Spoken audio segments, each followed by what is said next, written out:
What's up guys, Blade Master here with another really cool Total War Rome 2 online battle.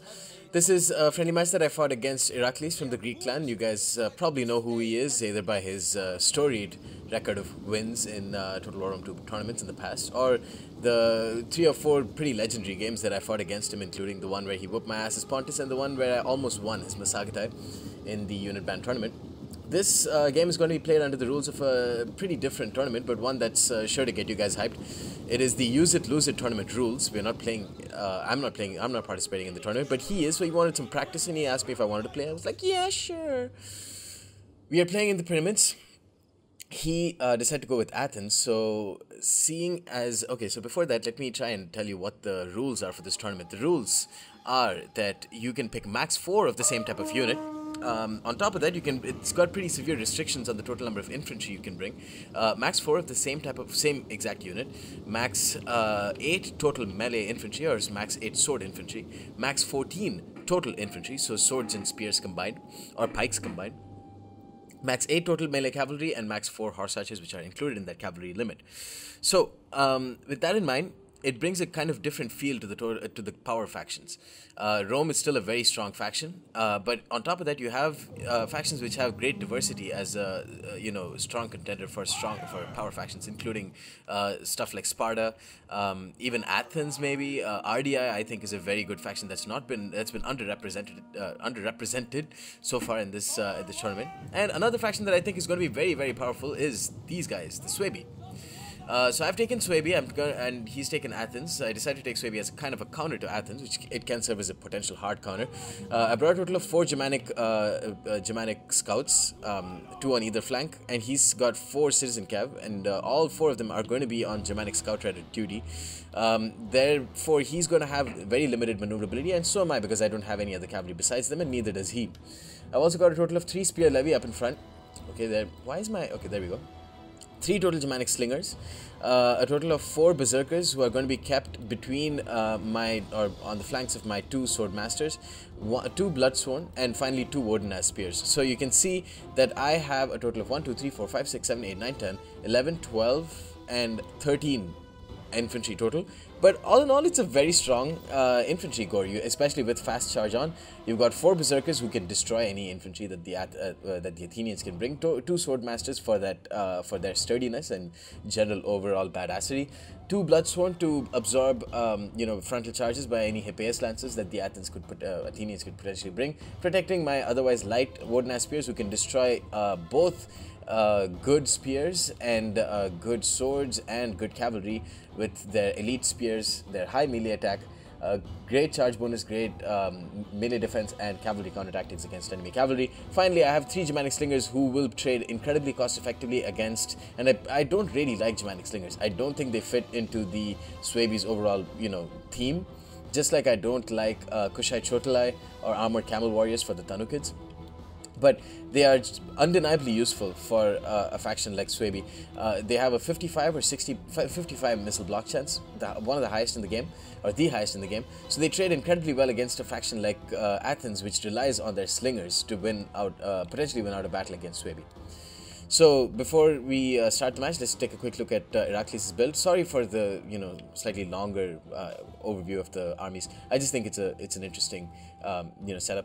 2 mercenary veteran hoplites form up in front. He's got a total of 4 slingers on either flank and 1 mercenary Rhodian slingers in the center. He's brought a total of 1, 2, 3, 4 thorax swordsmen behind them. And finally, he's got a mercenary Thracian warrior behind, and then he's got a pretty deadly core of 4 thorax hoplites, including his general. So 1, 2, 3, 4, 5 behind, 4 in the mid, so 9, and then 10, 11 total infantry. So my Germanic scout riders are being chased off by his citizen cav. Some of them got caught already by the citizen cav due to the forest and skirmish mode fucking up there. But he is just committing hard to this chase. I'm also sending a couple of my Germanic levy to chase after them. Here, Germanic levy absorbing some missiles, absorbing a lot of javelins. And meanwhile, my Germanic slingers are focusing fire on the mercenary Rhodian slingers, and the Rhodian slingers are really not going to like this. They will not trade cost effectively. Ooh, there we go. Will not trade cost effectively to 3 Germanic slingers firing off into the distance. But my Germanic Scout Riders are all pushed to the forest. Oh, sorry, to the edge of the red line, and that means his Citizen Cav are going to be able to catch them. But now I've popped Fast Charge on all of my units. Fast Charge is on the second phase, so I have increased charge bonus. So we're going to put this on Mercenary Veteran Hoplite Cam. He's braced them good and proper against my Sword Masters, but they really are not going to like it. Really are not. And you can see now what I'm doing. I'm pulling back my general who charged in. Got my charge bonus, killed around 7 units, taking a little bit of damage from the Slingers, but because he's popped shield, Hoplite Phalanx on all of his units, that means I can get a second charge with my general, and I've got a lot of 6 more kills just on the charge, and I can get a second fast charge onto this Mercenary Veteran Hoplite, thereby destroying it in the first instance. So my Berserkers take a lot of damage from the Mercenary Veteran Hoplites because they charge into a braced unit. Here, Veteran Berserker is going to completely slaughter the Thorax Hoplites and the Thorax Swordsmen. Mercenary Veteran Hoplites down, going to pull them out again, my Swordmasters I mean, and then come in with a fresh Swordmaster who I kind of wasted fast charge on. But for the most part, the Thorax Swordsman here just going to get destroyed. But behind me, not going too well, his Citizen Cav have destroyed my Germanic Scout Riders, but they are very far away, and I purposely kept one Spear Levy behind my Germanic Slingers. They've destroyed his Mercenary Rhodian Slinger completely. They've only gotten 37 kills. The Slingers, though, they are getting some decent shots on my General. He's been focusing fire on my General. Here, popping Pride so that my second Swordmaster gets increased AP against his, or increased armor penetrating damage, and then going to use my my Swordmasters to charge into this Thorax Hoplite here with Pride on. So again, doing really well. 16. Oh my god, it's increasing so much. So far, my Swordmaster has got around 3 separate charges on infantry. And here, Berserkers with a single XP chevron, just berserking all over the place. They are impetuous, so they're going to run everywhere. And they're going to get maybe some kills on the Slingers as well, I don't know. Here, pulling out with my Wodenaz Spears. Wodenaz Spears, again, a very crucial component of this army because they are just very, very versatile. Now, I'm able to pull them out. They are going to rear charge this Mercenary Veteran Hoplite. Again, I'm able to pull them out because all of his units have been forced to be put into Hoplite Phalanx or Shield Wall. So it's a conundrum for the Athenians because on the one hand, your units will never withstand any sort of charge against these guys when they're not in Hoplite Phalanx or Shield Wall. But on the other hand, that means any micro-capable player can easily pull out and keep rear charging and pull out and charge and pull out and charge. Here, that Spear Levy comes into very, very good use. Getting 12-13 kills on Citizen Cav, stopping their charge. My Germanic Slingers do get caught, but this Citizen Cav is going to get caught by my Berserkers here. And here, popping Flaming Shot with one remaining Germanic Scout Rider, and that's going to really put the fear of God on these Thorax Hoplites. They're shaken, General is dead, and you already saw one of these Mercenary Veteran Hoplites chained out there. Here, Thorax Hoplites, yeah, they're losing, they're wavering. You never see Thorax Hoplites wavering with around 67 men left. But he's bringing a Citizen Cav here to support. Wodenaz Spear is going to take some damage from the impact because they are light units at the end of the day. They haven't really done very well, but I definitely think that Wodenaz Spears are one of the best, probably even, maybe even second or third best spear unit in the game. Just an absolute beast of a barbarian spear unit. Cavalry counter tactics, so good, and that excellent charge bonus. These guys have got 96 kills on mainly infantry. You might have remembered that these guys have been charging into Thorax Hoplites and like other units braced and in Hoplite Phalanx and stuff. Here, pulling out, charging in, pulling out with the Swordmaster here, 70 kills with these guys, and they're going to rear charge this Thorax Swordsman. This Thorax Hoplite down to 63 men. For the most part, I have won the mainline engagement, but this game's not done yet. He's still got a lot of Citizen Cav, but the Cav are wavering again because of the fear of the Suebi, but these guys, yeah, there's fear over here. Basically because of general army losses. Wodenaz Spears has 116 kills on Thorax Hoplites.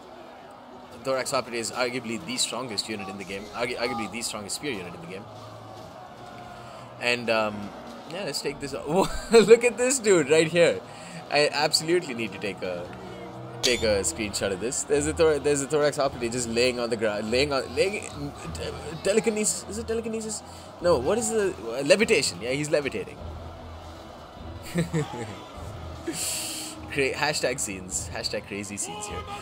Thorax Hoplites wavering. They're about to get destroyed. This Swordmaster has done pretty decently. Their mass have all been recalibrated since the new patch, and now these guys are only heavy.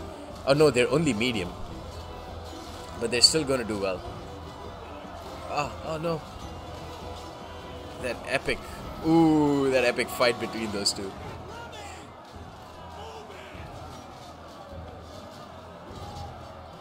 Yeah, so that's Thorax Swordsman, and the Thorax Swordsman will never do well against Swordmasters. I've popped Headhunt on all of them before. These Swordmasters aren't shield wall. They've gotten a double XP chevron. They're wavering now because they've been attacked to the rear. I guess that's the shield wall bug. But my general is coming into support, and they're going to hit these Thorax Swordsmen themselves kind of in the rear, popping Headhunt. So the Swordmaster General, they're exhausted. They've gotten 152 kills on very good units, to be quite honest. I mean, sure, their Hoplites, the Mercenary Veteran Hoplites are no unit to scoff at. Very, very strong units themselves. So, yeah, considering all that, they've done very well, I think. And that's mainly due to the excellent, the 3 or 4 charges that I got with these guys. I need to take some screenshots at this point. Come on. No, not a great quality screenshot. Won't make for good thumbnail quality or good thumbnail content. What am I saying? So meanwhile, coming back to the game, his Citizen Cav have successfully chased off some of my units. He charges into one of my Bloodsworn here, which was chasing off one of his Slingers for the most part. So he gets a lot of kills with his Citizen Cav. There's Bloodsworn will never withstand a charge from any sort of cavalry. Here, rear charging with my Warden Spear onto the rear of this Thorax Swordsman. Again, Germanic Slinger is going to trade so cost effectively against Slingers. It's 2 Germanic Slingers versus 2 regular Slingers, and I need to take a screenshot of these guys. Let's try and wait until we can get some slings. There we go. Because these guys, I think, were probably the MVP. They destroyed possibly the strongest unit for the Athenians in the Mercenary Rhodian Slingers. I did not see the Thracian Warriors really come into play here. The Rhodian Slingers got crushed by the Germanic Slingers. You can see one of them got a single XP chevron, about to get a double. This Germanic Slinger getting 62 kills. This Slinger, though, did really well. That is to be expected, though. Even the crappy Slingers will do very well against Suebi. Even though a lot of Suebi units have good missile block chance, they have piss poor armor. So, yeah, they will not do very well there. Unless they're as cheap as the Germanic Slingers themselves, where you can afford for them to just, get clobbered by missiles and still trade cost effectively due to their good shields. Here, Germanic Scout Riders taking shots from the Slingers, getting hurt, losing some men. But this Slinger is not going to withstand this. Still 2 minutes left. He only has a Citizen Cav and a Slinger. And the Citizen Cav charges into one. I'm going to engage the other one in melee because why not? At this point, it's basically game over. My general still has 40 men somehow remaining. It's a very close match, and props to Iraklis for making this such a close match despite his much poorer faction, to be quite honest. Athens are a shittier Sparta in this game. In the game and especially in the tournament. Swordmasters get charged at by Germanic Scout Riders. So that's the end of this game. Finally managed to get get a victory over Iraklis. Very, very fun game, and I hope you guys enjoyed the fact that I managed to get like 4 separate charges with my general. That is honestly what I was aiming for. You can see the Thracian Warriors got only 17 kills here. One of the Thorax Swordsmen did pretty well. One of the Thorax Swordsmen did The Thorax Hoplites, 2 of them did well. His general got slaughtered. Citizen Cav, for the most part, did well in chasing off my Germanic Scout Riders, but while they would be a very strong part of my army, they were never going to be the ones that won me the game. The ones that would be the Berserkers and the Swordmasters, and they did very well, and of course the Germanic Slingers played a crucial role in killing off the Mercenary Rhodian Slingers. So anyways, guys, that's the end of this battle. Hope you enjoyed, and stay tuned for more. Peace.